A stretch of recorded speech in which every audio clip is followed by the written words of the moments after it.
और जो पक्ष है वो आरोप प्रत्यारोप की बात कर रहा है, पुलिस जांच कर रही है। क्या सच्चाई सामने आई है सर अब तक? 2 अप्रैल की घटना है। 4 अप्रैल को इसमें अज्ञात चालक के विरुद्ध एफआईआर की गई थी। घटनाक्रम कुछ इस प्रकार है कि 2 व्यक्ति बाइक स्कूटी से जा रहे थे और एक कार से उनका एक्सीडेंट हो गया। 2 व्यक्तियों में से एक जो व्यक्ति है उसकी इलाज के दौरान मृत्यु हो गई थी। इसमें अपराध पंजीबद्ध कर विवेचना में लिया गया था। विवेचना के दौरान जो है साक्ष्य संकलित किए गए थे। मृतक के साथ जो एक नाबालिग व्यक्ति था, लड़का था, उसके बयान भी लिए गए। बयान में उसने शुरुआत में ये बताया कि स्कूटी जो है मृतक चला रहा था। इसके बाद जो है सीसीटीवी फुटेज का अवलोकन किया गया और सीसीटीवी फुटेज में ये बात निकल के आई कि जो नाबालिग लड़का है वही स्कूटी चला रहा था। ये जो विरोधाभास था, इस विरोधाभास को दूर करने के लिए पुनः उस नाबालिग जो लड़का है जो कि स्कूटी चला रहा था उसके कथन लिए गए।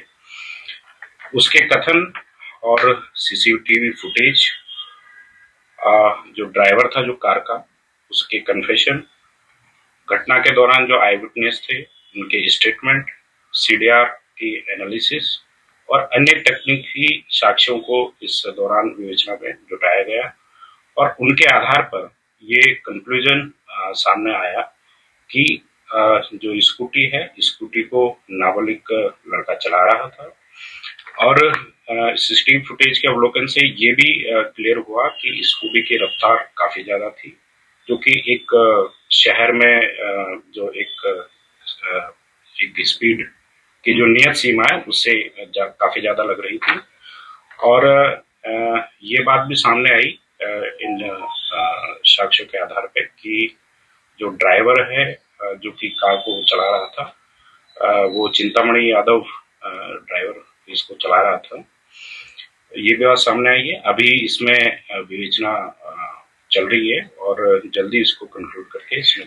सर क्या वजह है, नाबालिग बयान क्यों बदला सर? पहले उसने आरोप लगाया कि बीना जी गाड़ी चला रही थी, बाद में वो उस पर भी कुछ नहीं बोला, सामने नहीं आया 3-4 दिन, जबकि उसको आना चाहिए था सामने, चूंकि वो घायल बहुत बुरी तरह से नहीं था।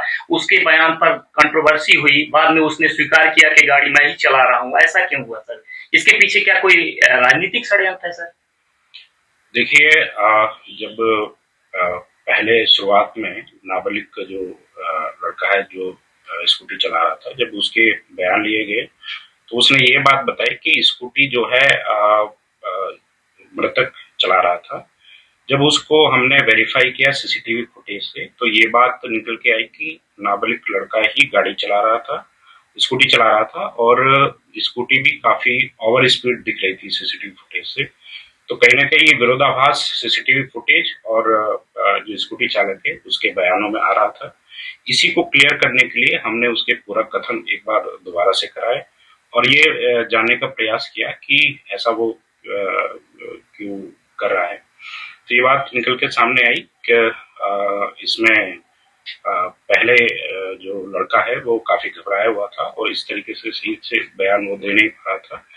बाद में उसने ये बताया कि स्कूटी में ही चला रहा था और जो घटना हुई, घटना में मैं घायल हो गया और उसने ये भी बताया कि कार कौन चला रहा था इस बात की तस्दीक भी उसने नहीं की है, वो उसी समय घायल हो गया था। तो ये देख नहीं पाया कि कार जो है कौन चला रहा था। लेकिन जो बाकी साक्ष्य हैं, जैसे हमने सीसीटीवी फुटेज का अवलोकन किया तो घटना स्थल पे जब जो कार है वो जब जा रही है और वापस आ रही है, उस समय ये क्लियर हो गया है कि उसमें एक पुरुष जो है गाड़ी चलाते हुए दिख रहा है।